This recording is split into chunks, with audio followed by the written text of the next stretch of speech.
देखिए, जो लड़ाई हम लोग शुरू किए हैं वो गौतम बुद्ध जी ने शुरू की। उनके बीच में जब मैं पहले जाना शुरू किया तो मैंने देखा कि 98% अशिक्षित लोग थे। उनको रोटी, कपड़ा, मकान, शिक्षा, दवाई से मतलब नहीं था, उनसे वोट से मतलब था। उनसे बताते हैं कि इन योजनाओं का लाभ कैसे आपको मिले, इसके लिए तैयारी करो। जनसेवा केंद्रों पर, तहसीलों में, ब्लॉकों में चक्कर काटते थे, अब उनको वहां जाने की जरूरत नहीं। से ही उनको सारी जितने भी निदेशालय पर लोग हैं सबको हमने कहा है कि महीने में आपको कम से कम 10 चौपाल लगानी है गांव में। अब मानव जीवन में आप बताओ, एक दिन तो आप शौच करने जाते नहीं हो, डेली जाते हो, तो साफ सफाई डेली कौन करेगा? 1.5 लाख शौचालय लगभग, और 67,000 लोगों ने रिजेक्ट किया, उसकी जांच बैठा दी। क्यों रिजेक्ट हुआ? तो वहां जाकर मजदूरी करता है ना, उत्पादन वही कर रहा है। और आप यहाँ मालिक बन के काम करो, आपकी फैक्ट्री है, उस फैक्ट्री में काम करो और कमर्शियल खेती करो। जेई की नियुक्ति हुई है, योगी जी ने कहा कि जिसके विभाग में जितने पद खाली हैं सब भर दो। गाय जब तक दूध देती है तब तक तो रखते हैं, जब दूध देना वो बंद कर देती है तो छोड़ के हाँक देते हैं। तो सबसे ज्यादा इनकाउंटर अखिलेश जी के पिताजी माननीय मुलायम सिंह यादव जी के समय का हुआ। उस समय पुलिस की भर्ती होगी तो यादव जी, वोट होगा तो मुसलमान जी। आज वहां गरीब आवास के बनाने के लिए जमीन नहीं है उसके पास, कौन जिम्मेदार है? नमस्कार, आपका स्वागत है द पेन डाउन के इस प्लेटफॉर्म पर, और मैं हूं आपका दोस्त राधेश्याम दीक्षित, और आप देख रहे हैं कार्यक्रम बेबाक, जिसमें हम बात करते हैं देश दुनिया के तमाम ऐसे मुद्दों की जो सीधे आपके साथ जुड़े हैं, आपके सरोकार हैं, आपके मसाइल हैं, और इन मसलों पर बात करने के लिए हर बार होते हैं एक खास मेहमान। और इस बार जो मेहमान हैं वो बहुत ही अहमियत रखते हैं, क्योंकि वो हैं उत्तर प्रदेश सरकार के कैबिनेट मंत्री ओम प्रकाश राजभर जी। ओम प्रकाश जी, बहुत बहुत स्वागत। Thank you sir. और ओम प्रकाश राजभर जी के पास 2 महत्वपूर्ण मंत्रालय हैं, एक है पंचायती राज विभाग और दूसरा है अल्पसंख्यक कल्याण, वक्फ एवं हज विभाग। और ये दोनों विभाग इतने महत्वपूर्ण हैं, खास करके इन समकालीन परिस्थितियों में, क्योंकि इनके माध्यम से न केवल विकास की धारा आगे बढ़ेगी, बल्कि बहुत से ऐसे जो चुनौतियां रही हैं, समस्याएं रही हैं, उनके समाधान भी सरकार कर रही है। बहुत बहुत स्वागत। आपसे बातचीत के सिलसिले को आगे बढ़ाएं उससे पहले डालते हैं नजर एक आपके पूरे जीवन के संघर्ष पर, इनके कामकाज पर, कैसे इन्होंने अपनी अलग पार्टी बनाई, कैसे तमाम दलों के साथ मिलकर शोषितों और वंचितों के लिए बुनियादी काम किया। भारत की लोकतांत्रिक व्यवस्था में ओम प्रकाश राजभर तेजी से उभरते हुए एक ऐसे नेता हैं जिनका साथ सभी प्रमुख दलों ने लिया है। आप सुहेल देव भारतीय समाज पार्टी के संस्थापक अध्यक्ष हैं। वर्तमान में उत्तर प्रदेश की योगी आदित्यनाथ की सरकार में कैबिनेट मंत्री हैं। इनके पोर्टफोलियो में 2 महत्वपूर्ण विभाग शामिल हैं। पहला है पंचायती राज विभाग और दूसरा है अल्पसंख्यक कल्याण, वक्फ एवं हज विभाग। प्रदेश के विकास और सियासी समीकरणों की दृष्टि से इन दोनों ही विभागों की खासी अहमियत है। वाराणसी के फतेहपुर खौदा के सिदौरा गांव में 15 सितंबर 1962 में पिता सन्नू राजभर और माता जितना देवी के घर जन्मे ओम प्रकाश राजभर ने स्नातक करने के बाद राजनीति शास्त्र में परास्नातक किया। इनके पिता ने 3 दशकों तक कोयले की खदान में मजदूरी करके परिवार का लालन पालन किया। ओम प्रकाश राजभर ने कड़ी मेहनत और विपरीत परिस्थितियों से मुकाबला करना अपने पिता से ही सीखा। परिवार की आर्थिक जरूरतों में हाथ बटाने के लिए खेती किसानी भी की और परिवार के हित में ही टेम्पो भी चलाया। इनकी माता के देहांत के बाद परिवार में पिता के साथ पत्नी तारामणि, 2 बेटे अरुण और अरविंद के साथ 2 बेटियां हैं। इन्होंने अपना राजनीतिक सफर दलितों और वंचितों की आवाज उठाने वाले कांसीराम के नेतृत्व में बहुजन समाज पार्टी से 1981 में शुरू किया था और 2 दशकों तक बसपा की पैठ बढ़ाने में अपना योगदान देते रहे। भदोही जनपद का नाम संत रविदास नगर किए जाने से इनका टकराव मायावती से हुआ और इन्होंने बसपा से नाता तोड़ लिया और 2001 में सोनीलाल पटेल के साथ अपना दल में शामिल हो गए और महज 1 साल बाद सियासी समझौतों से मुकाबला करते हुए इन्होंने 2002 में राजभर समाज के साथ ही पीछे छूट गई जातियों को जगाते हुए एक अलग पार्टी बनाई। पार्टी का नाम रखा सुहेल देव भारतीय समाज पार्टी, यानी कि सुभाषपा। 15 वर्षों तक चुनावी समर में जोर आजमाइशों से अपनी जगह बनाने वाले ओम प्रकाश राजभर ने 2017 के चुनाव में एनडीए के साथ गठबंधन कर गाजीपुर की जहूराबाद सीट से विधानसभा का चुनाव लड़ा सुभाषपा के खाते में 4 सीटें आई और ये स्वयं जीतकर पिछला कल्याण और दिव्यांग विभाग के मंत्री बने। भारतीय जनता पार्टी की इस जीत में ओम प्रकाश राजभर की अहम भूमिका थी, लेकिन मनमाफिक मंत्रालय न मिलने से खिन्न ओम प्रकाश राजभर काम करते हुए नई संभावनाओं की तलाश में लगे रहे। अक्टूबर 2021 में ओम प्रकाश राजभर ने समाजवादी पार्टी के साथ गठबंधन किया। 2022 के विधानसभा चुनाव में समाजवादी पार्टी ने इन्हें 18 सीटें लड़ने के लिए दी। इस बार इनकी पार्टी ने 6 सीटों पर जीत दर्ज की और ये खुद भी जीते, पर अखिलेश यादव के साथ रिश्ते की गर्माहट बरकरार नहीं रही।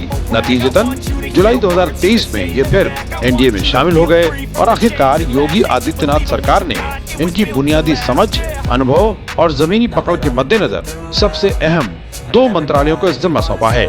अपने विभाग को विकास की पटरी पर तेजी से दौड़ाने की कोशिश कर रहे ओम प्रकाश राजभर कार्यक्रम बेबाक में आज अपनी बात रखेंगे। ओम प्रकाश जी, मैं ये जानना चाहता हूँ कि दलितों, शोषितों और वंचितों के लिए आपने जो बुनियादी काम किए, बुनियादी आपका चिंतन रहा है, विचार रहा है, उस दिशा में सरकार के कामकाज और जो योजनाएं हैं कितना आगे बढ़ी हैं, कितना काम आगे बढ़ा है, आप इससे कितने संतुष्ट हैं?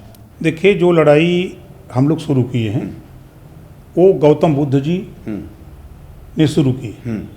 उस लड़ाई को आगे बढ़ाया महात्मा ज्योतिबा फूले, सावित्रीबाई फूले, छत्रपति साहू जी महाराज, बाबा साहब डॉक्टर अम्बेडकर, पंडित दीनदयाल उपाध्याय और मान्यवर कांशीराम जी। उसी लड़ाई को हम लोग आगे बढ़ा रहे हैं। सामाजिक परिवर्तन, राजनीतिक चेतना।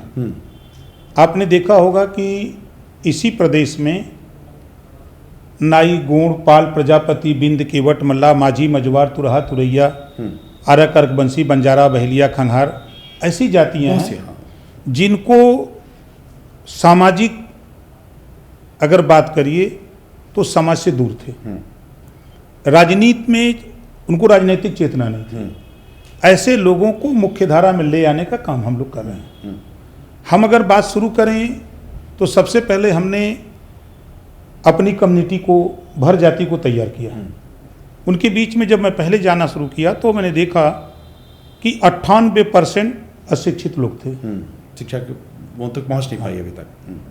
हमारे नेता जो थे, चाहे वो कांग्रेस के रहे हों, सपा के रहे हों, बसपा के रहे हों, ये वोट की राजनीति की है सिर्फ। उनकी बुनियादी उनको वोट दिलाने का काम, उनको रोटी, कपड़ा, मकान, शिक्षा, दवाई से मतलब नहीं था, उनसे वोट से मतलब था। जब हम लोगों ने जनता के बीच में गए तो उनमें सामाजिक परिवर्तन, जो काम कांशीराम जी ने शेर, बबर, चीता, हाथी, घोड़ा, ऊंट, खच्चर, भेड़, बकरी सबको एक घाट पे पानी पिला दिया, उसी काम को हम लोगों ने शुरू किया। उनको समझाया कि सामाजिक परिवर्तन क्या है। आप लुंगी लगा के, गंजी पहन के बाजार जाते हो, लोग देख करके आपको हे दृश्य देखते हैं, आप ऐसा न करो। आपके बच्चे पढ़ लिख नहीं रहे हैं, उनको नहीं प्राइवेट में तो सरकारी स्कूल में आप दाखिला कराओ। उसमें हम लोगों ने 14 साल में वो हासिल की और आज 22 साल में वो स्थिति पैदा की कि जिस समाज में 2% भी शिक्षा नहीं थी, आज वहाँ 90% graduate, post graduate, LLM, PhD 90% शिक्षा पहुंच गई। ये उपलब्धि जब वहाँ मिला तो देखने को मिला। हाँ, तो हमने कहा कि ये समकक्ष जातियां हैं, जैसे ब्राह्मण पाड़ी, दुबे, चौबे, छबे, त्रिपाठी, उपाध्याय हैं, तो उसी तरह हमने देखा कि हमारी कम्युनिटी के बारी, बिहार, आरा, कर्कबंसी, बंजारा, बहेलिया, ये कहाँ छटपटा रहे हैं, इनको भी खोजा जाए। उनकी उतनी भागीदारी क्यों नहीं हो पा तो उनके बीच में जब हम जाना शुरू किए तो वही स्थिति उनकी थी जो भर की थी। तो इनमें भी चेतना हमने जगाना शुरू किया। चेतना जागने से वो भी सामाजिक परिवर्तन में आगे बढ़े। आज बड़ी सामाजिक परिवर्तन में बढ़ के उन्होंने हिस्सा लिया। राजनीतिक चेतना जगी और नतीजा ये आया कि अब वो प्रधान बनने लगा, क्षेत्र पंचायत बनने लगा, जिला पंचायत बनने लगा और MLA बनने लगा। आजादी के बाद पहली बार अर्कबंसी MLA बना है। बंजारा को कोई जानता नहीं था और प्रदेश में उसकी इतनी बड़ी आबादी है। बिहार को कोई जानता नहीं था, अहेरिया को कोई जानता नहीं, कचेर को कोई जानता नहीं है।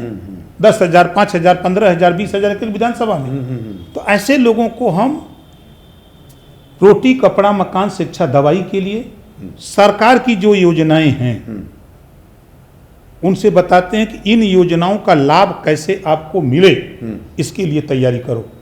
हम उसके लिए तैयार हैं और उसमें हिस्सेदारी करो। तो जब उनको हमने बताना शुरू किया तब उनको लगा कि जैसे विभाग मिला हमको। पिछली बार हम पिछड़ा वर्ग कल्याण विभाग था और दिव्यांग विभाग था। उस माध्यम से भी हमने लोगों में सामाजिक समरसता, राजनीतिक चेतना जगाया। काफ़ी काम हमने कम्युनिटी में किया।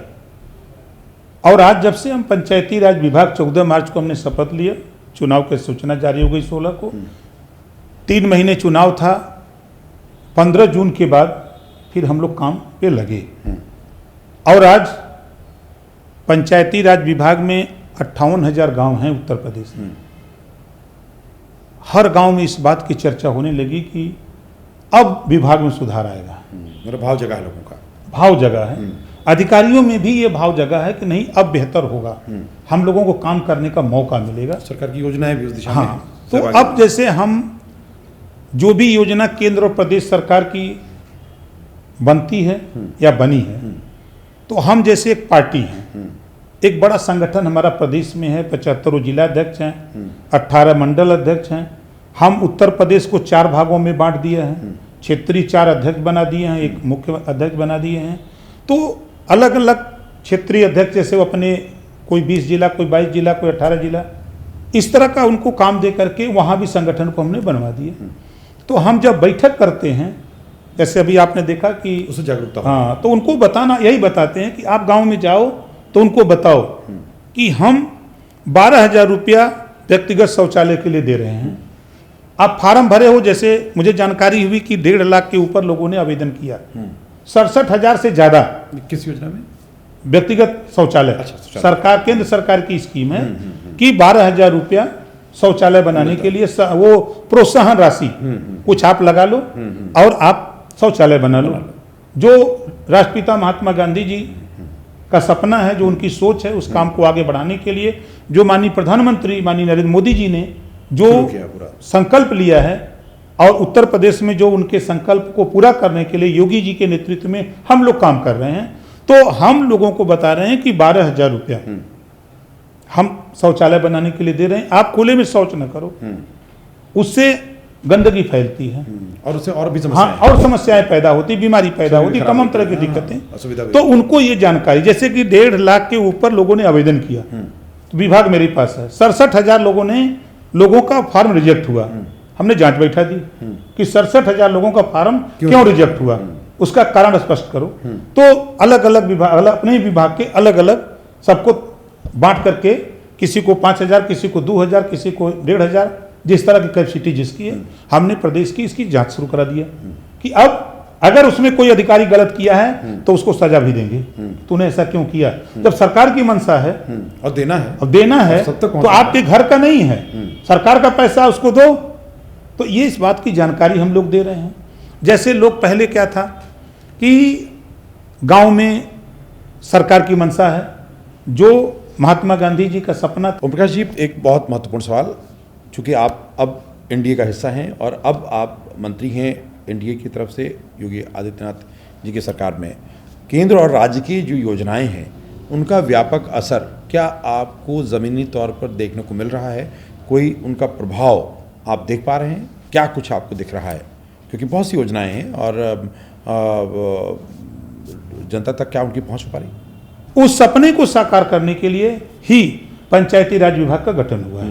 मूल अवधारणा वही है और स्कीम तो, हाँ, तो हम लोगों ने जैसे गांव में पंचायत सचिवालय बना, 207 स्कीम, जो लोग जाकर के बाहर जनसेवा केंद्रों पर, तहसीलों में, ब्लॉकों में चक्कर काटते थे, अब उनको वहां जाने की जरूरत नहीं। से ही उनको सारी सुविधाएं, उनको सचिवालय से ही हमारा पंचायत सहायक वही मृत्यु प्रमाण पत्र देगा, परिवार रजिस्टर की नकल देगा, उनको खसरा खतौनी वहीं देगा, उनको जो भी सुविधा 207 स्कीम है वो उनको वहीं गांव में वो उपलब्ध कराएगा। अब गांव में साफ सफाई को लेके हम लोगों ने हर गांव में आरआरसी सेंटर बनवाना चालू कर दिया है, पहले से बन रहा है और तेजी ले आए हैं उस काम में, ताकि जितना वेस्ट है गांव का, हाँ, वो अब आय दे और पंचायत स्वावलंबी बने। उसके साथ साथ हम लोगों ने ई रिक्शा टाली लगाई है। अब वो ई रिक्शा टाली, वहाँ हमारे कर्मचारी हैं, वो डोर टू डोर जाकर के कचरा इकट्ठा करते हैं, तो वो इकट्ठा करके टाली पे लाद करके आरआरसी सेंटर पर ले जाते हैं, उसकी छटाई होती है, छटाई में कुछ खाद बनता है, कुछ प्लास्टिक, कुछ लोहा, अलग अलग तरह के पार्ट मिलते हैं, तो उसको छांट करके उसको फिर हम लोग दूसरे वे में ले जाते हैं, बिक्री करते हैं। हाँ, कुछ बिक जाता है, कुछ खाद तैयार होती है वो बिक जाती है। और गांव में लोगों को ये जागृति पैदा की जाती है कि भाई देखो हम क्या चाहते हैं। हम सामुदायिक शौचालय गांव में बनवा दिए, जहां नहीं बना है वहां बनवा रहे हैं। अब जी, आपने ग्राम स्वराज की बात की है, यानी गांव स्वावलंबी बने, लेकिन गांव की स्वच्छता, गांव के अंदर अर्थोपार्जन या गांव में एकता है, गांव के बहुत से विवादों से मुक्त करना, बहुत सारे विषय हैं। लेकिन इसमें जो बहुत महत्वपूर्ण प्रयास पूरे हम राष्ट्रीय स्तर पर देख रहे हैं, जिसमें उत्तर प्रदेश ने काफ़ी लीड ली है, वो ODF और ODF प्लस उसके आगे भी चला। खुले में शौच से मुक्त घोषणा सभी उत्तर प्रदेश के गाँवों की उत्तर प्रदेश सरकार ने की है। क्या वाकई बुनियादी तौर पर इतना बदलाव गाँव में हुआ है ये, और अगर इतना बदलाव है तो फिर ODF प्लस या उसके आगे मॉडल गांव बनाने की दिशा में आप कहां तक पहुंचे हैं? तो अब जैसे समय समय पर सामुदायिक शौचालय की चेकिंग होती है कि भाई वहाँ हमारे जो रखा गया अधिकारी, जो कर्मचारी वहाँ है, तो उसकी रजिस्टर की चेकिंग होती है कि कितने, मुझमें फिक्स है कि कितने टाइम को कौन आया है। रिकॉर्ड कीपिंग हो रही है? हाँ, रिकॉर्ड हो रहा है सब। ये सब मतलब सब, हाँ, सब काम मतलब बड़े पैमाने पे इसको हम लोग शुरू कराए हैं। बदलाव आ रहा है। हाँ, बदलाव तो बड़े पैमाने पर बदलाव आया। अच्छा, यहाँ पर एक बहुत महत्वपूर्ण सवाल, क्योंकि गांव के लोगों में एक मानसिकता थी कि सब ये हो नहीं सकता, हर चीज़ में ऐसा भाव रहता है, ये हो गया तो क्या हो गया। जैसे अभी भी बहुत से अधिकारी कहते हैं कि लोगों ने शौचालय बना लिया लेकिन कंडा रख रहे हैं, सामान भर रहे हैं, भूसा रख रहे हैं या कोई सामान रख रहे हैं, वो शौचालय की तरह इस्तेमाल नहीं करते, या जो सरकार की स्कीम मिलते हैं वो ऐसे मिल रहा है तो कहीं और इस्तेमाल कर लेते हैं। तो उन सब में बदलाव आपको देखने को मिल रहा है? देखिए, गाँव में हम लोग चौपाल लगाते हैं, पंचायती राज विभाग से मैं खुद, हमारे डायरेक्टर, ACS, जितने भी निदेशालय पर लोग हैं, सबको हमने कहा है कि महीने में आपको कम से कम 10 चौपाल लगानी है गांव में। और हमारा ADO पंचायत टेक्नीशियन हो, चाहे हमारा ADPRO हो, DPRO हो, DD हो, या हमारे JEE एक्सीएन हो, MA हो, सबको सख्त निर्देश है कि 15 गांव हर महीने करना है, आपको जाना है। जो आप यहाँ से पैसा दे रहे हो, उस पैसे का काम वहाँ हो रहा है कि नहीं हुआ। जो पहले का पैसा गया है, जो वहाँ सामुदायिक शौचालय बना है या सड़क बना है, शौचालय बने हैं, अगर वो टूट गया है तो उसकी मरम्मत कराओ, दरवाजा टूट गया तो दरवाजा बनवाओ, लगवाओ, अगर उसका सीट खराब है तो उसका सीट लगवाओ, पानी की टंकी फट गई तो पानी की टंकी की व्यवस्था उसकी कराओ। ऑडिट हो रहा है। हाँ, सब एक तरह से। और उनको ये जागृति कि भाई आपको शौचालय बना है तो उससे लाभ क्या है, शौचालय में शौच करने से फायदा क्या है, और बाहर शौच करने से नुकसान क्या है। जैसे हम लोग गांव में जब करते हैं तो गांव के लोगों से पूछते हैं, एक गांव में होती है मक्खी, छोटी सी मक्खी होती है, वो मक्खी आप बाहर गंदगी करते हैं उस पर भी बैठती है, और वही मक्खी उड़ करके आपके खाने पर भी बैठती है। कभी कभी ऐसा होता है, अक्सर। तो ऐसी नौबत न ले आओ कि वो मक्खी, आपने गंदगी की है और वो मक्खी उस पर बैठती है, तो निश्चित ही उसके पैर में गंदगी लगे होगी, तो वो इधर आ रही है तो वो यहाँ न आवे, उसको कैसे रोका जाए। तब लोग कहते हैं नहीं साहब, तब तो हम लोगों को शौचालय नहीं समझ में आता है। तो वो समझ में बात आती है। हम लोगों से पूछते हैं कि अच्छा आप बताओ, जो सरकार की योजना है माछी कम हुई कि नहीं? कहा नहीं साहब, माछी तो कम हुई। हमने कहा कि आप ट्रेन में सफर करते हो? कहा हाँ। हम कहे आप स्टेशन पर गए होंगे, आप देखो स्टेशन पर साफ सफाई जब हुई है तो पहले चूहे कूदते थे स्टेशनों में, बड़े बड़े स्टेशनों पर, आवाज जाके देखो तो गांव के लोग नहीं साहब वहाँ चूहा तो नहीं दिखाई देते हैं। मतलब वो साफ सफाई की ही देन है। अब भाव आया, वहाँ का बदलाव आया। तो उसी तरह हमके जब वहाँ साफ सफाई, वहाँ चूहे हट गए, तो आप अपने गांव में ये जो मक्खी है, मच्छर है, आप उसको हटाओ। ये गंदगी जो जगह जगह आप करते हो, तो गंदगी सफाई कौन करेगा? बदलाव आना चाहिए, उसमें बदलाव ले आओ। ओम प्रकाश जी, ऑडिट एक बहुत महत्वपूर्ण विषय है, क्योंकि अगर हम देखें गांव में काम, बहुत सारी योजनाएं एक साथ चलती हैं, बहुत से विभाग अपना काम करते हैं, लेकिन बहुत जगहों पर कागज़ों में बहुत कुछ कहा जाता है लेकिन ज़मीन तौर पर दिखता नहीं है, इसलिए ऑडिट बहुत ज़रूरी है। तो चाहे सोशल ऑडिट हो, चाहे विभाग का अपना ऑडिट हो, या अधिकारियों का एक तंत्र है, पूरी एक हायरार्की है, उन सब की भागीदारी, भूमिका उसमें सुनिश्चित हो।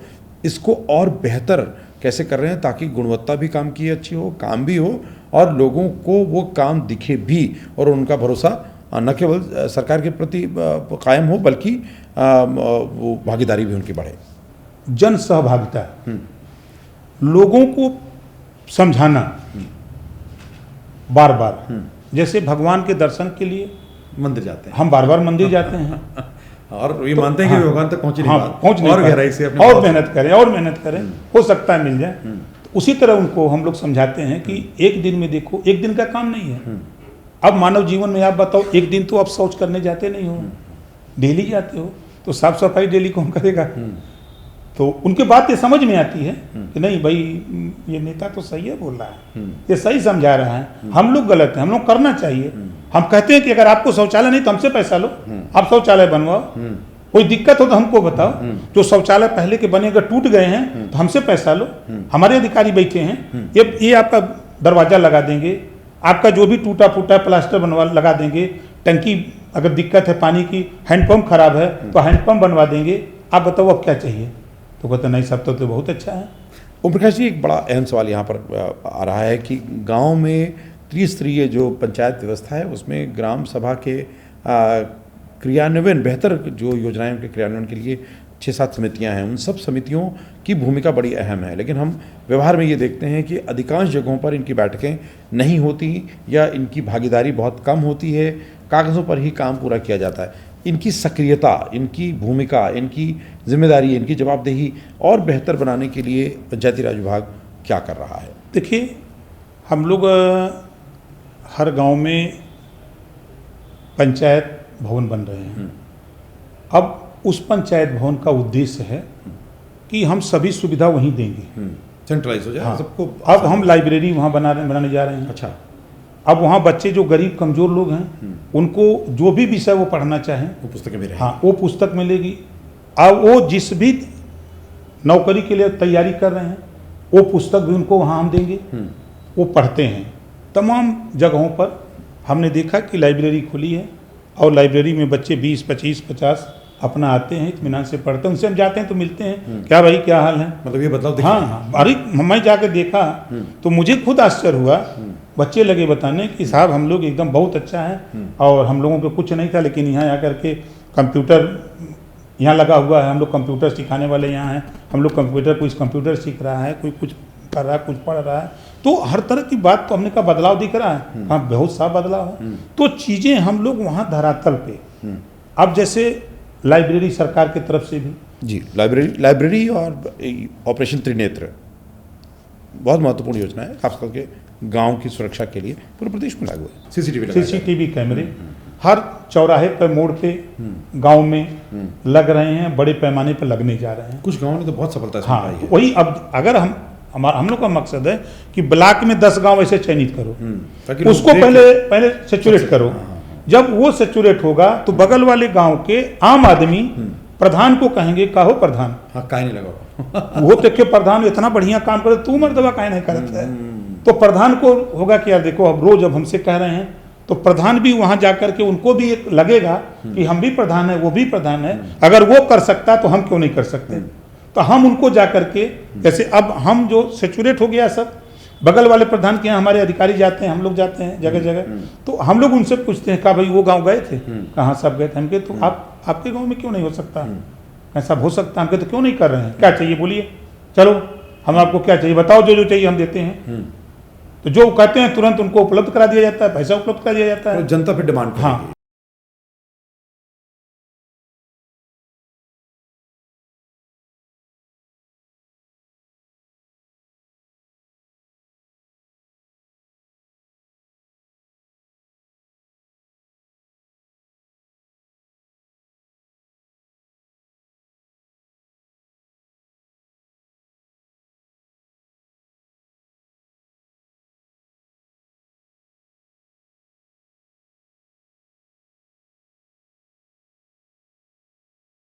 और फिर गांव में चौपाल लगा देते हैं, भाई बताओ उस गांव में हो सकता है तो प्रधान और आप लोग सहयोग करके क्यों नहीं बनवा लेते हो? कहा प्रधान जी क्यों नहीं बनवा रहे, पैसा लो इनसे, हम लोग पैसा देने के लिए तैयार हैं। तो एक जागृति, जन जागृति के माध्यम से इस अभियान को हम लोग जन आंदोलन का रूप देना चाहते हैं। ये एक दिन का, जैसे प्रधानमंत्री जी ने 17 सितंबर से, क्योंकि उनका जन्मदिन था, उन्होंने हर साल 10 साल से लगातार अपने जन्मदिन से शुरू करते हैं और गांधी जयंती के दिन एक 15 दिन का एक अभियान चलाते हैं कि 15 दिन हम लोग बड़े पैमाने पे इसको चलाएंगे। तो उस चीज को समय समय पर हम लोग अनवरत, ये तो बड़ी तेजी थी, सब लोग लगे थे। हमारे जैसे हमारी ड्यूटी 17 को लग गई सुल्तानपुर, सुल्तानपुर में गया, चलो गांव की ओर। हाँ, तो मैं सुल्तानपुर गया तो थोड़ा कुछ अधिकारियों में, कुछ नेताओं में एक इस समय कल्चर फैला हुआ है फोटो खिंचाने का। तो उसी तरह हमको भी झाड़ू थमा दिया और कहा कि इधर सामने नहीं, इधर नहीं, चलो उधर नाली। और जो नाली बजा रही थी, हमारे साथ विधायक थे, 3 गो विधायक थे, चेयरमैन थे, जिला पंचायत के प्रमुख थे, डीएम, सबको हमने कहा चलो लगो इसी में। और हम लोग 250 मीटर नाली साफ किए। अब सब परेशान किए, ये नेता कैसा।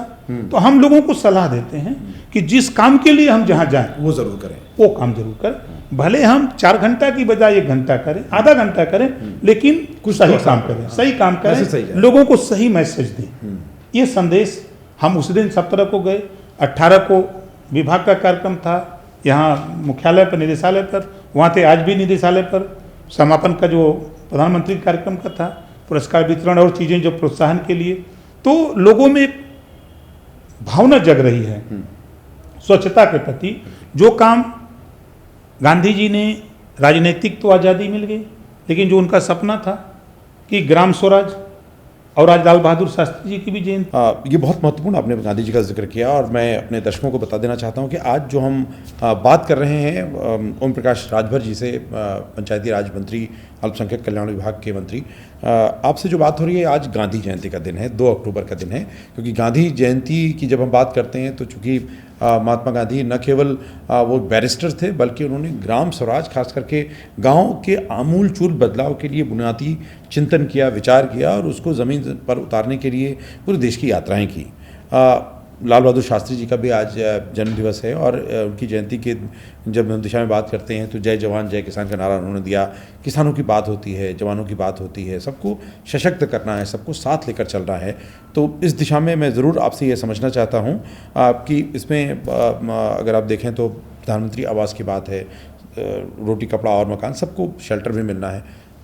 कितना आगे बढ़ रहा है पंचायती राज व्यवस्था में जो प्रधानमंत्री आवास हैं, उसमें सब तक पहुंच भी कई जगह भेदभाव की बात आती है, या करप्शन की बात आती है, कहीं 20,000, 30,000, 50,000 अलग अलग लिए जा रहे हैं। कैसे पकड़ में आएंगे लोग, कैसे रोकेंगे नया? नहीं, अब पकड़ में आएगा, आ रहे हैं अब पकड़ में आएगा। देखिए हमने क्या किया, जो 19 साल से हमारे विभाग के अधिकारी वाहन भत्ता के लिए मांग कर रहे थे, नहीं मिल पा रहा था। जब वो बात मेरे समझ में आई कि इनको गांव में भेजना है विजिट करने के लिए, तो ये अपनी तनख्वाह से नहीं देंगे, नहीं करते हैं, तो इनको वाहन भत्ता हम दे दें। तो हमने जो है उनको सैंक्शन कर दिया, उनके खाते में भेज दिया। अब जिस तरह का जिसका रूटीन काम है, किसी को 10,000, किसी को 15,000, 20,000, 25,000, 30,000, 40,000, 50,000, 60,000 तक हमने जिसका जितना दायरा है सबको वाहन भत्ते के लिए हर महीना देना शुरू कर दिया। अब दूसरा स्टेप जो आप मिलने लगा है, हाँ आदेश हो गया, पैसा उनके खाते में चला गया। पहली किस्त जो इस महीने का था वो उनके खाते में चला गया। ओम प्रकाश जी, त्रिस्तरीय पंचायती व्यवस्था में न केवल ग्राम पंचायतें बल्कि क्षेत्र पंचायतें, जिला पंचायतें, इन सब की बड़ी भूमिका है। लेकिन हम देख रहे हैं कि इसमें इनकी पूरी भागीदारी उस स्तर पर नहीं हो पा रही है जो संविधान की व्यवस्था है, जो एक्ट कहता है, उस हिसाब से इनकी भागीदारी को बढ़ाने में अभी समन्वय की कमी दिखती है। अभी हमने देखा कि आपने हिस्सा लिया क्षेत्र पंचायत प्रमुखों की बैठक में, और उन्होंने ये सवाल उठाया कि सरकार के गठन के बाद 3 साल 3 महीने हो गए, और उसके बाद पहली बार बुलाया गया, और वो भी आपसे शिकायत के बाद आपकी पहल पर वो बैठक हुई। तो उस बैठक इतना गैप, इतना अंतर, ये पंचायती राज व्यवस्था को कैसे मजबूत करेंगे, और उसमें पंचायती राज विभाग कैसे काम कर रहा है, बुनियादी तौर पर इसको कैसे लेकर जाएंगे? हाँ, नहीं, हमने वो तय कर लिया। जैसे हमने जिक्र किया कि हम उनको वाहन भत्ता देने जा रहे हैं, तो अब उनको हम 15 दिन गांव में घुमाएंगे। उन्हीं से हम पर डे का काम, हम जैसे सोशल मीडिया अपना पंचायती राज विभाग का सोशल मीडिया लॉन्च कर दिए, काम शुरू हो गया, सारी जानकारी अब वो वहाँ काम करेंगे। अब जैसे वो अपडेट हो रहा है, ये प्रधानमंत्री आवास वाला अपडेट हो रहा है, अब वो ऑनलाइन हो रहा है, अब वो यहाँ अटैच है, अब उसकी जांच भी हो रही है। जहाँ गड़बड़ हो रहा है, जैसे हमने बताया ना, 1.5 लाख शौचालय लगभग और 67,000 लोगों ने रिजेक्ट किया, उसकी जांच बैठा दी, क्यों रिजेक्ट हुआ। तो उसी तरह अगर अप्लाई किया है, रिजेक्ट होगा जो, तो अब उसकी जांच हम करेंगे।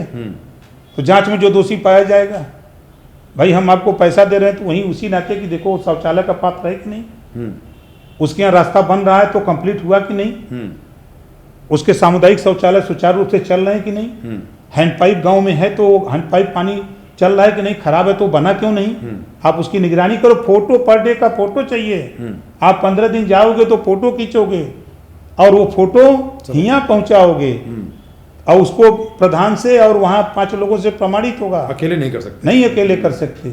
तो चीज़ें बेहतर करने के लिए हम लोग कदम बढ़ा लिए हैं। एक तो ये हम उसको जैसा आपने कहा ना कि इस तरह का आरोप वीडियो और ये सब करते हैं, उसको हम लोग बेहतर करने के लिए एकदम मन बना चुके हैं। और आपको लगेगा, अभी मुझे आश्चर्य लगा, कल एक महात्मा आए थे हमारे मिलने, तो संजोग से वो ग्राम प्रधान हैं, अच्छा, प्रयागराज के। तो आए मिले हमको, उन्होंने एक ज्ञापन दिया, उनके पे डिमांड थी। उन्होंने कहा कि मैं अभी मुख्यमंत्री जी से मिल के आ रहा हूँ और मैंने मुख्यमंत्री जी से खुद कहा हूँ कि पहली बार पंचायती राज विभाग में घूस कम हुआ है। अच्छा, कम हुआ है? कम हुआ है, ऐसा उनका कहना था। तो मुख्यमंत्री कैसे कहा, जो मंत्री बने हैं पंचायत राज ओम प्रकाश राजभर जी, वो इतना बढ़िया काम कर रहे हैं कि धरातल पर उतर गए हैं और धरातल पर उतर करके अधिकारियों को भी धरातल पर उतार दिए हैं। वो कहें कि मैं खुद गवाह हूँ, जिस भी काम के लिए किसी अधिकारी के यहाँ पहले मैं जाता था और आज जब मैं जाता हूँ और मंत्री जी का नाम लेता हूँ तो तुरंत आर्डर मिल जाता है। क्या बात है। ये वो कह रहे थे। इसी में एक सवाल GPDP का है, यानी ग्राम पंचायत डेवलपमेंट प्लान, और बहुत अच्छी पहल है क्योंकि कोई भी ग्राम पंचायत अपनी कार्य योजना जो बनाएगी उस हिसाब से आगे आने वाले वर्ष में उस पर उसको चाहे धन आवंटित होगा या काम करने की दिशा में मदद मिलेगी। अलग अलग योजनाएं हैं, अलग अलग विभाग हैं, सबकी भूमिकाएं सुनिश्चित होंगी। लेकिन हम ये देख रहे हैं कि ग्राम सचिवों की जो संख्या है वो कम है। एक ग्राम सचिव 4-4 गाँव देख रहा है। जो लेखपाल हैं उनकी भूमि भागीदारी कम हो पाती है। सब अलग अलग विभागों से आते हैं, तो इसमें बहुत असमंजस है, बहुत सारी अड़चनें हैं। इनको कैसे दूर करेंगे, इसकी कैसे पूर्ति होगी, इसमें समाधान सुधार कैसे होगा, ये आसान नहीं दिखता। नहीं, राजभर के नियंत्रण में सब विभाग कोई कैसे नियंत्रण कर रहे हैं? सब नियंत्रण में है। देखिए, अब जैसे हमारी त्रिस्तरीय पंचायत में हम एक कमिश्नर होगा और 3 असिस्टेंट डायरेक्टर, एक ग्राम पंचायत देखेगा, एक क्षेत्र पंचायत देखेगा, एक जिला पंचायत देखेगा और इन तीनों की मॉनिटरिंग हमारा कमिश्नर करेगा। ये तीनों के कंट्रोल में, 3 के कंट्रोल में अब नीचे हम जा रहे हैं। तो उस पकड़ में हमारा वो आएगा जिसकी चर्चा करें, लेखपाल रेवेन्यू का है ना। तो हम प्रदेश के मिनिस्टर हैं ना, पहले हम प्रदेश के कैबिनेट मंत्री हैं, उसके बाद पंचायती राज है ना? अधिकार है ना, बिल्कुल हर विभाग में अधिकार है।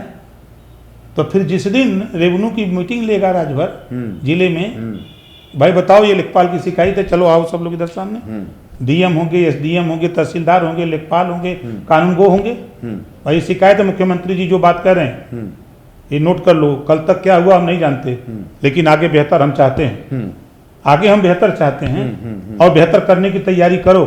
और अब शिकायत कोई मिली जनता से तो भाई अब आप जानो, आपका काम जाने।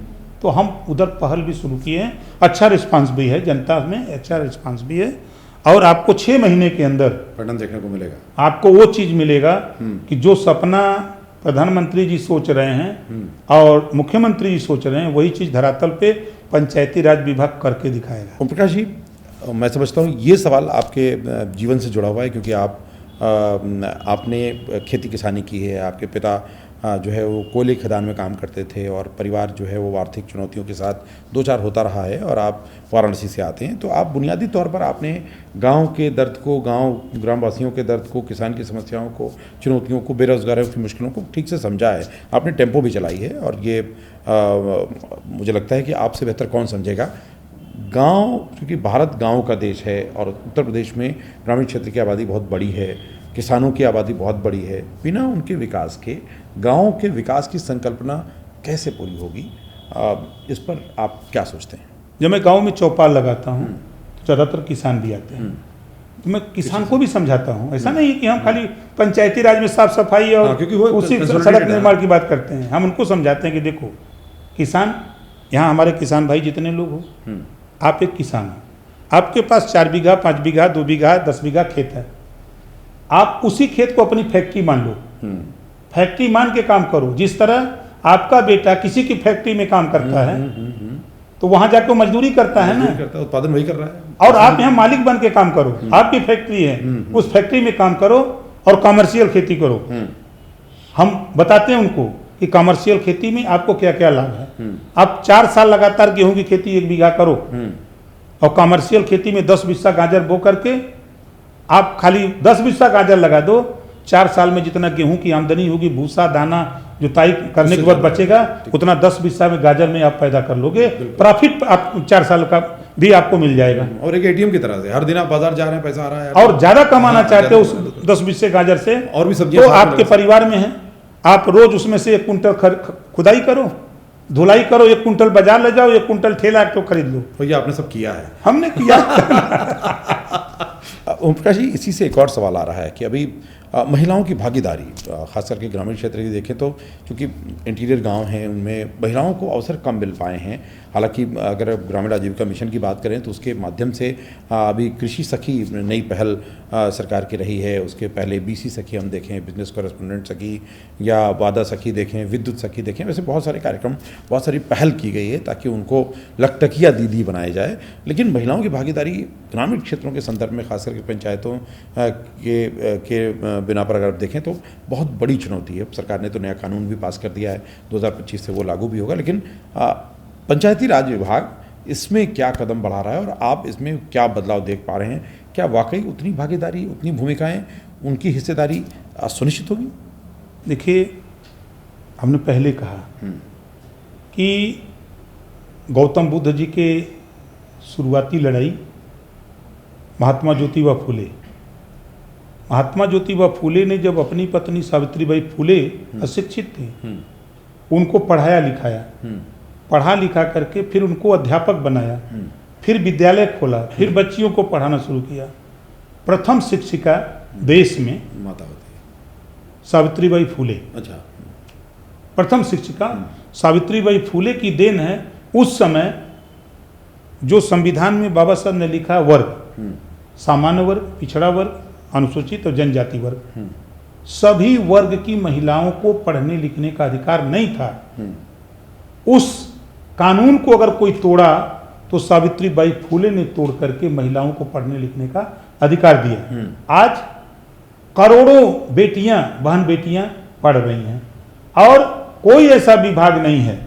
देश की सर्वोच्च कुर्सी पर महामहिम राष्ट्रपति महोदया द्रौपदी मुर्मू जी को देख लीजिए, देश के प्रधानमंत्री की कुर्सी पर, प्रदेश के मुख्यमंत्री की कुर्सी पर, जिलाधिकारी की कुर्सी पर, एसपी की कुर्सी पर, ब्लॉक की कुर्सी पर, खंड विकास अधिकारी, आपके एसडीएम, हर जगह सावित्रीबाई फूले के संघर्षों की देन, उस लड़ाई को करते करते बाबा साहब डॉक्टर अम्बेडकर ने संविधान में दिया। और उसको आगे बढ़ाते हुए जो चिंता आपको है, त्रिस्तरीय पंचायत चुनाव मंशा सरकार की साफ साफ हुई कि हम महिलाओं को आगे ले आए, उनको जागृत करें, उनको अपने अधिकार के प्रति। आपने देखा होगा कि विधानसभा में हमारे स्पीकर महोदय ने एक दिन महिलाओं के लिए कार्यक्रम चलाया कि सिर्फ महिलाएं बोलेंगी और वो अपनी बात रखेंगे। देश के प्रधानमंत्री जी ने जो काम कांग्रेस, सपा, बसपा के लोग मिल करके भी देश में सरकार बना के नहीं कर पाए, उस काम को माननीय नरेंद्र मोदी जी ने महिलाओं को 33% राजनीति में आरक्षण लोकसभा और राज्यसभा से पास कर दिया। 2029 में वो कानून का लागू होने जा रहा है। अब 33% महिलाएं जीत के आ जाएंगी, 1/3 लोकसभा और विधानसभा में, तो फिर तो कानून तगड़ा बनाएंगे अपने लिए भाई, जो अपने हक लेंगे, अपने हक के लिए।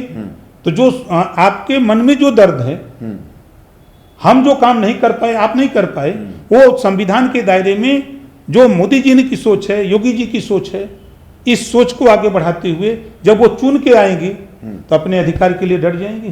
खबरदार, हमारा कानून पहले। अब जहां 1/3 महिलाएं खड़ी हो जाएंगी विधानसभा में, तो स्पीकर महोदय को तो पास करना पड़ेगा।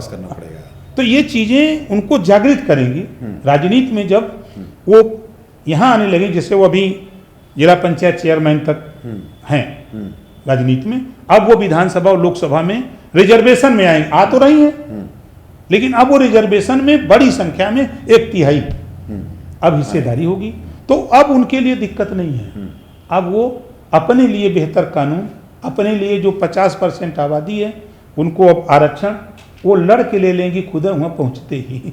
ओम प्रकाश जी, मैं एक बार फिर ग्राम सचिवों की संख्या की बात करूंगा, क्योंकि वे सीधे जो त्रिस्तरीय पंचायत व्यवस्था की बात करें या त्रिस्तरीय सरकारों की बात करें, हम ग्राम जो सचिव है वो एक तरह से वो सरकार की रीढ़ के रूप में काम करता है। लेकिन हम देख रहे हैं अभी लंबे कई दशकों से ये व्यवस्था चली आ रही है कि 4 से 5 गांव जो ग्राम सचिव देखभाल करते हैं, अमूमन उनकी पहुंच सप्ताह में एक बार भी नहीं होती।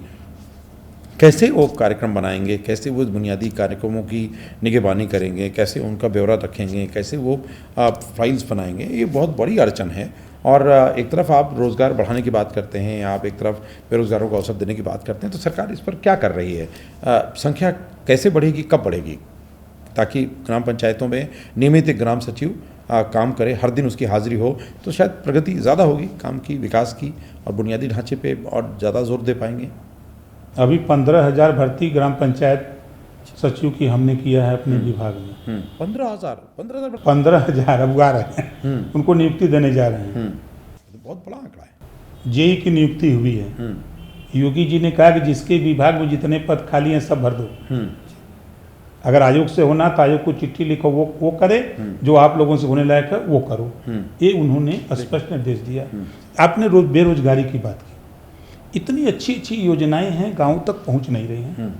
कल तक लोग बैंकों से लोन लेते थे तो ब्याज, इतना ब्याज, चक्रवृद्धि ब्याज हो जाता था, लोग दे नहीं पाते थे।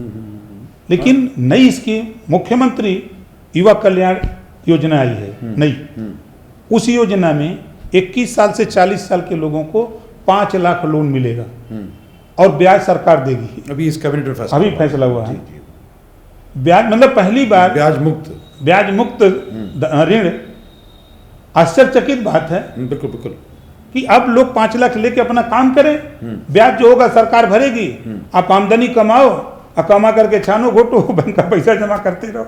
ओम प्रकाश जी, चूँकि बेरोजगारियों की सबसे बड़ी संख्या ग्रामीण क्षेत्रों में है, और हम देखें तो शहरों पर बोझ भी बढ़ रहा है, क्योंकि खेती छोड़ करके जब वो गांव के नौजवान गांव से दूर आते हैं, उनके जीवन में भी कठिनाई होती है और शहरों पर दबाव भी बढ़ता है। ये बहुत बड़ी चुनौती है और नीति आयोग की चिंता भी है, लेकिन इसमें बहुत कुछ किए जाने की ज़रूरत है। आपको क्या लगता है कि जो ग्रामीण क्षेत्र हैं वहाँ पर छोटे कुटीर उद्योग, स्वरोजगार, बेरोजगारों को और सहयोग, या गाँव में नौकरियों के अवसर बढ़ाने के लिए जो ढांचागत सपोर्ट है, सहयोग है विभिन्न योजनाओं से, वो कितना पहुंच पा रहा है, कितना सरकार उसको पहुंचा पा रही है? साथ में अभी इसमें चूँकि ये एक जो पूरा जो तंत्र है, जो आपका ढांचा है सरकारी, उसमें भी काफ़ी अड़चनें को देखने को मिलती हैं। हमने देखा एक प्रमुख सचिव प्रस्तुति दे रहे थे जिसमें 59 मिनट में लोन सैंक्शन करने की बात है। प्रधानमंत्री के चालू की एक योजना को कई वर्ष गुजरने के बाद भी उसमें एक भी लोन सैंक्शन नहीं हुआ था। अभी साल भर पहले की प्रेजेंटेशन में देख रहा था। ये तो बड़ी चुनौती है कि जो टेक्नोलॉजी के उपयोग से एक सिस्टम बनाया गया, लेकिन सिस्टम आपका उस सिस्टम का हिस्सा बनना नहीं चाहता। कैसे होगा? बहुत मुश्किल है इसमें। नहीं, देखिए, लोगों के मन में भय है। जैसे गर्म दूध पीते समय बिल्ली जल जाती है तो माठा फूक फूक के पीती है, ठीक ना? उसी तरह जिस घर का, जिस परिवार के घर लोगों ने बैंक से लोन लिया और आरसी कट गई, तहसील में पकड़ के गए, 14 दिन जेल रहे, तो उनको अभी भी डर है कि कहीं हम लोन ले लिए तो फिर हमारे सामने ये दिक्कत हो जाएगी। तो अब उनके मन में, दिल में जो भय है उसको हम लोग निकालेंगे, हमारे मंत्रीगण। हम लोग गांव में जो चौपाल लगा रहे हैं, लोगों को बता रहे हैं, और आज आप लोगों के माध्यम से, समाचार पत्रों के माध्यम से, मैगजीन के माध्यम से हर तरह से उनको इस चीज की जानकारी, जैसे आपने कहा ना कभी कल कैबिनेट से पास हो गया, अब ये भनक लाखों लोगों को पहुंची। अब धीरे धीरे, अब जैसे सरकार के तरफ से जिले में रोजगार मेला लगता है, तो रोजगार मेला में जो नौजवान आते हैं तो उनको जो हमारे अधिकारी हैं वो बताते हैं, भाई देखो ये स्कीम है, इसमें ये फायदा है, ये नुकसान है, आप इस स्कीम से ऐसे करके आप रोजगार कर सकते हो, आप ये करो, तो लोग उसका फायदा उठा रहे हैं। तो सरकार की मंशा है रोजगार देना। अब आप बताइए कि जैसे हम अगर कल की बात करें, कैबिनेट से पास हुआ, एक तो अतिशयोक्ति रिजल्ट है ना, लोगों को अभी भी लोगों को विश्वास नहीं है कि क्या ऐसा हो सकता है। लेकिन सरकार 1 ट्रिलियन इकोनॉमी की तरफ ले जाने के लिए बहुत बड़े कदम उठा रही है, बड़े फैसले ले रही सरकार उस मुकाम पे जा रही है कि आप देखिएगा कि बड़े पैमाने पर नौजवानों को रोजगार भी मिलेगा। लोग कहते हैं काम नहीं है, हम कहते हैं आप काम नहीं करना चाहते हो। हाँ, जब जो कहता है कि रोजगार नहीं है, हम कहते हैं आप काम नहीं करना चाहते हो। ओम प्रकाश जी, 1 ट्रिलियन इकोनॉमी बनाने की दिशा में उत्तर प्रदेश सरकार बहुत एग्रेसिव एफर्ट्स कर रही है, और ये एग्रेसिव एफर्ट्स में दिखता है, चाहे लैंड बैंक बढ़ाने की बात हो, चाहे बहुत सारे कार्यक्रम शुरू करने की बात हो, उनके क्रियान्वयन की बात हो, भारत सरकार से इनको सपोर्ट भी बहुत मिला है। अभी आप उनका बुनियादी असर आप क्या देख पा रहे हैं, उसमें क्या बदलाव आपकी निगाह में आ रहा है? नहीं, आ रही है बहुत। आपको बता दें कि बड़े पैमाने पर लोग अब रोजगार की तरफ अग्रसर हुए हैं और उसका लाभ भी ले रहे हैं, परिवार को भी आगे बढ़ा रहे हैं। क्योंकि देखिए, जैसे होता है ना कि परिवार में बच्चा शिक्षित हो गया, ग्रेजुएट पोस्ट ग्रेजुएट हो गया, तो अब माँ बाप को लगता है कि बेटा कोई रोजगार करे, कोई नौकरी मिले। तो परिवार की माली हालत खराब अगर है तो वो पोर्टल पे जा करके खोजता है कि हमारे लिए कौन सी स्कीम अच्छी है।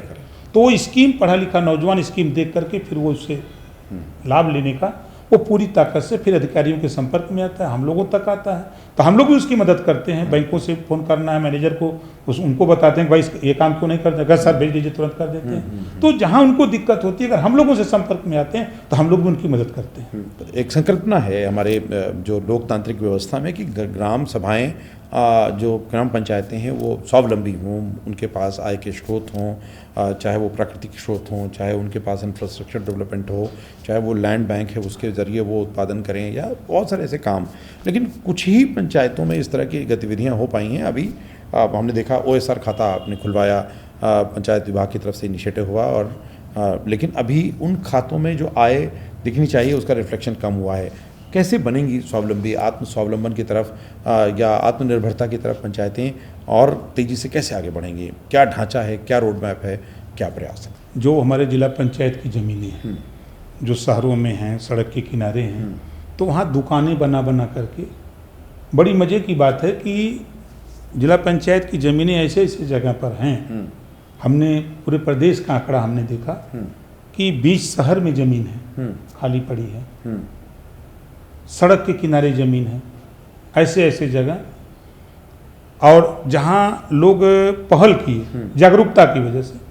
जैसे आगरा में मैं गया था, माल बना है जिला पंचायत का, लोग किराए पर दुकान ले लिए और पैसा उन्हीं लोगों ने दिया, सरकार का नहीं लगा। जैसे होता ना भाई हम मोड पर, हाँ, पहले सरकार की, हाँ, रेवेन्यू की है, पंचायत की है, और उस पर जो है कंपनी आगे काम करेंगी और पीपी मोड पर उसको सक्सेस करेंगी। उसमें हुआ क्या कि जैसे समाचार पत्र प्रकाशित हुआ कि हम यहाँ दुकान बनाने जा रहे हैं अपनी। जो लोग यहाँ किराए पर दुकान लेना चाहते हैं जिला पंचायत के, तो आप इसमें दुकान के लिए आपको 1 लाख रुपया जमा करिए, हम आपको दुकान बना करके देंगे, और हम 500 रुपया महीना लेंगे, पहले शुरू करेंगे। हम 1 साल तक आपको जो पैसा, जब तक आपका जितना है, हम 500 रुपये के हिसाब से उसमें कटौती करेंगे। 1 साल में इतना होगा, दूसरे साल या तीसरे साल इतना 1000 हो जाएगा। तो उनको समझ में आता है कि यार चलो 1 लाख रुपया तो दे के दुकान मिल जाएगी, वैसे हमारे पास न ज़मीन है न पैसा है कि हम बनावें। तो लोग अपने पैसा देते हैं और उसी पैसे से दुकान बन जा रही है, और दुकान बन जा रही है तो उनको अलर्ट हो जा रहा है, और उनसे कह दिया जा रहा है कि भाई अब ये दुकान का किराया आपको इतना देना है, और आपके जो पगड़ी है या जो आपने पैसा दिया है वो उस पैसे में से इतना पैसा धीरे धीरे कटता रहेगा। या तो आप देते रहो या तो उसमें से कटवाते रहो। कट जाएगा तो फिर किराया, जो मार्केट का किराया होगा वो देना पड़ेगा। तो इस तरह के माल बने, दुकानें बनी, डाक बंगले बने हुए हैं, ऐसे जगह जगह बने हुए। तो ऐसी चीज़ें आय के बहुत स्रोत हैं गाँव में, ऐसा नहीं कि नहीं है। इच्छा शक्ति वो बढ़े चाहिए, इच्छा शक्ति कि हम ये करेंगे। तो हम लोग मतलब इधर हम लोग प्रयास कर रहे हैं कि ज़्यादा से ज़्यादा ज़िले में दुकानें बन जाएं, जो जहाँ माल बनवाना चाहते हैं बनने लायक है वहाँ माल बनवा लें, और इस तरह का मूवमेंट हो कि गांव, हम समझते हैं कि इधर करीब 3 महीने में लगभग हमको अंदाजा है कि 64 या 65 गांव में गया हूँ, और वहाँ जाके देखा तो गांव सभा खुद अपना जो खर्च है खुद वहन करती है, क्या बात। सरकार के पैसे से नहीं। एक मैंने रामपुर में देखा कि गांव के लोगों ने खुद अपना पैसा लगा करके और प्रगति माल बना लिया, 43 दुकानें बनी, क्या बात। और उन्हीं 43 लोगों को अलर्ट भी हो गया और दुकान चल रही है। तो बहुत अच्छी सफलता की कहानियां हैं। तो ये जागृति, जनता में जागृति की देन है कि जहाँ जागृति आ रही है वहाँ उसके लिए जो गौतम बुद्ध जी ने कहा है कि बुद्धम शरणम गच्छामि, धम्मम शरणम गच्छामि, संघम शरणम गच्छामि, संगठित होकर तो जहाँ शिक्षा जिसके घर में प्रवेश कर गई तो उसके घर में उजाला आ गया। तो कोशिश हो रही है सरकार की भी, हम लोगों की भी, कि सबसे पहले घर में शिक्षा का प्रकाश हो ताकि आपको सोचने और समझने की क्षमता पैदा हो जाए और आप सरकार की जो भी योजनाएं हैं उसको समझ करके, उसको ले करके परिवार को खुशहाली की तरफ आगे बढ़ाने का काम करें। ओम प्रकाश जी, गो आश्रय स्थल एक बड़ी चुनौती उत्तर प्रदेश सरकार के लिए है और हैरत की बात है कि पूरे देश में कोई भी राज्य सरकार इस तरह से गो आश्रय स्थल नहीं चला रही है, नहीं बना रही है। चुनौतियां और भी जगहों पे हैं, लेकिन जिस विषय पर उत्तर प्रदेश सरकार को इतनी बड़ी तादाद में गो आश्रय स्थल बनाने का श्रेय मिलना चाहिए, वाहवाही लेनी चाहिए, वो नकारात्मकता के तमाम तरह के सवालों से घिरी हुई है। सड़क पर जो गोवंश जो है वो मुसीबत बने हुए हैं, कृषि के लिए मुसीबत बने हुए हैं, किसान भी सवाल उठा रहा है और इसमें जिसमें सबसे आगे लीड उत्तर प्रदेश सरकार को लेनी चाहिए, उसमें महाराष्ट्र सरकार ने राजमाता का दर्जा दे करके और लीड ले ली और तारीफ बटोर रही है, लेकिन आप की सरकार तो पीछे हो जा रही है। क्या कारण है, कैसे समाधान करेंगे? ये बहुत बड़ा मुद्दा है।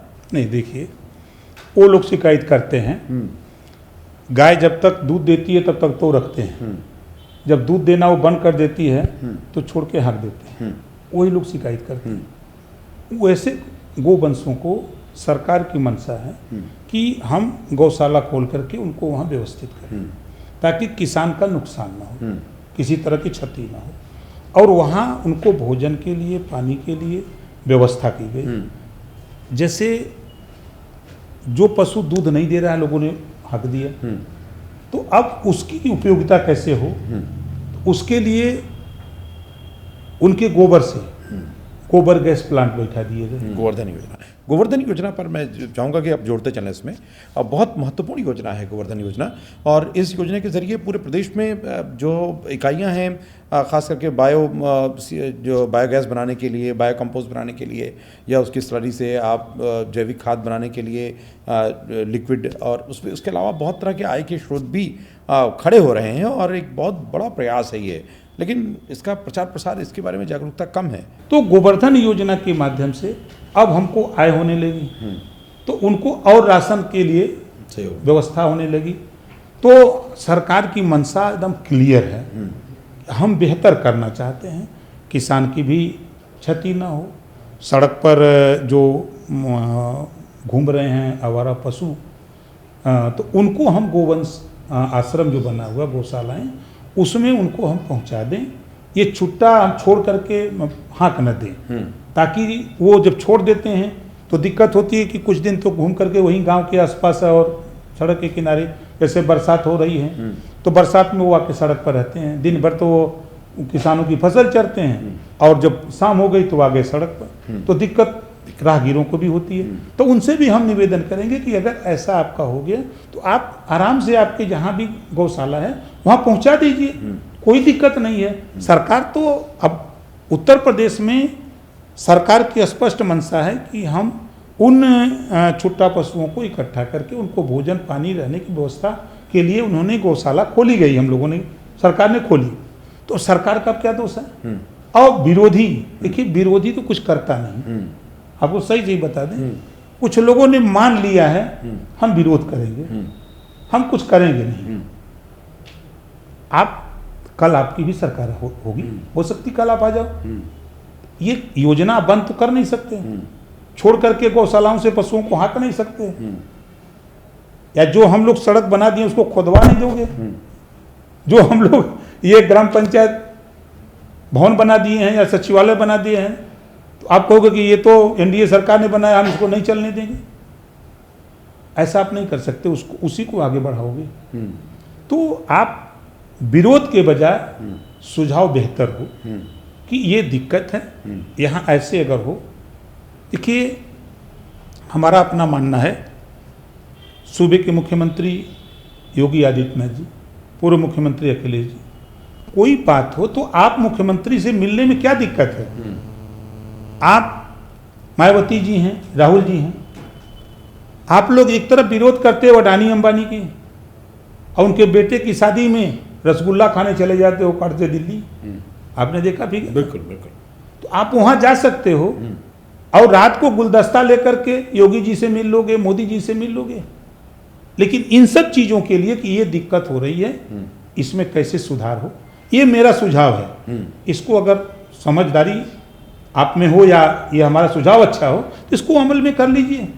इसके लिए नहीं जाते, खाली वो अपने गुलदस्ता भेंट करने रात को जाते हैं। आपने अखिलेश जी की बात की, और अखिलेश जी और योगी आदित्यनाथ जी के बीच में इस दौरान हम देख रहे हैं कि बहुत बयानबाजियों के दौर चल रहे हैं और तल्खी भी बढ़ती जा रही है और बहुत तरह के जो है सियासी दांव पेंच हो रहे हैं।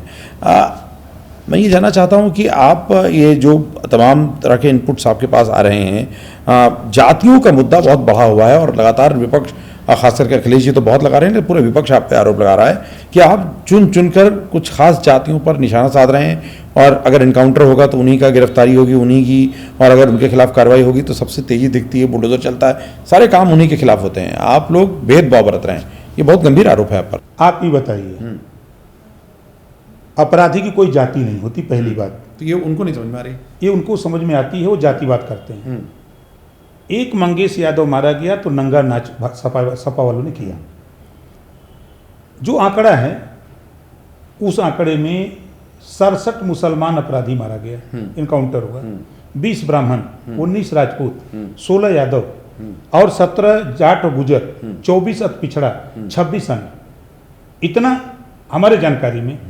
आप खाली मंगेश की बात क्यों करते हो? ओम प्रकाश जी, ये आंकड़े इतनी जोरदार आंकड़े आपके पास हैं और इनके जरिए अपनी बात रख रहे हैं, लेकिन ये विपक्ष के नेताओं के पास, अखिलेश जी के पास क्यों नहीं पहुंचते? अगर वो जानकारी करें तो सबसे ज्यादा इनकाउंटर अखिलेश जी के पिताजी माननीय मुलायम सिंह यादव जी के समय का हुआ। उस समय 270 इधर हुए हैं और 400 से ज्यादा उनकी सरकार में हुए हैं।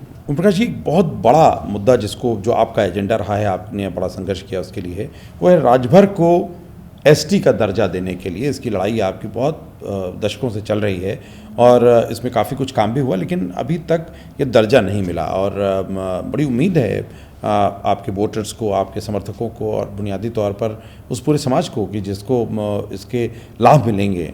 क्या दिक्कत है, कहाँ अड़चन है, क्या रुकावट है? इस बात को लेकर के हम लोगों ने मुख्यमंत्री जी, गृह मंत्री जी, प्रधानमंत्री, तो वहाँ से निर्देश हुआ, मुख्यमंत्री जी ने 17 जिलों का सर्वे कराया, सर्वे रिपोर्ट आ गई, शोध संस्थान को गया, शोध संस्थान ने भी उसको शोध करके दे दिया।